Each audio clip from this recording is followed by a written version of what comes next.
Jail में डालने का जो प्रावधान है वो एनडीए सरकार ने नहीं बनाया है, वो सालों से यहां चल रहा है। दूसरी बात कि ये जो आपने कहा कि गंभीर आरोप की व्याख्या क्या होगी, तो उसमें हमने व्याख्या कर दी है कि 5 साल से ज्यादा सजा का जहां प्रावधान है वहां पर उनको पद छोड़ना पड़ेगा। कोई छुटपुट आरोप के लिए पद नहीं छोड़ना है, मगर जिन पर करप्शन के आरोप है या 5 साल से ज्यादा सजा के आरोप है ऐसे मंत्री, मुख्यमंत्री या प्रधानमंत्री जेल में बैठकर सरकार चलाए, ये कितना उचित है। पर दोष के ऊपर कैसे कर सकते हैं? पहले मैं आपको सिद्धि तो हो जाए ना। मैं आपको बताना चाहता हूं, आज भी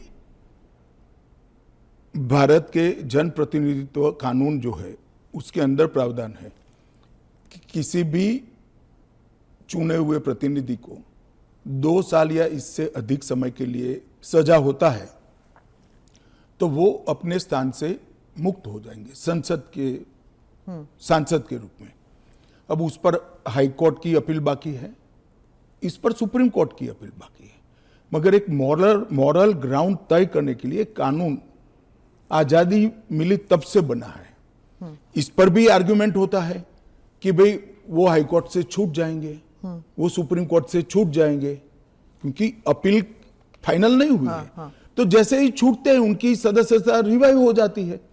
कई सारे लोगों की सदस्यता समाप्त हो गई और तुरंत रिवाइव भी हुई, ऊपर से सजा का स्टे मिलने के बाद। पर इस दौरान उनका राजनीतिक कुछ नहीं होता है ना सर। सत्येंद्र जैन का देख लीजिए, उनके 4 साल कौन लौटाएगा? उनकी जो पॉलिटिकल लाइफ है वो तो खत्म हो गई ना। नहीं, मगर 4 साल तक उनको जमानत नहीं मिला, केस अभी चालू है।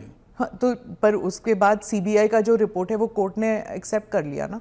आप भयंकर भ्रांति में हो। जिस एफआईआर में वो 4 साल जेल में रहे, वो एफआईआर में क्लोजर रिपोर्ट नहीं भरी गई। क्लोजर रिपोर्ट 2022 के केस में भरी गई। जिन 4 केसों में वो जेल में गए थे और लंबे समय तक रहे, वो 4 केसों में सीबीआई ने चार्जशीट किया है और वो ट्रायल फेस कर रहे हैं। मगर आप पार्टी के प्रोपेगेंडा का आप शिकार हो। सत्येंद्र जैन जी को जिस केसों में लंबा समय जेल में रहना पड़ा, वो सारे के सारे केसों में चार्जशीट हुआ है और वो ट्रायल फेस कर रहे हैं।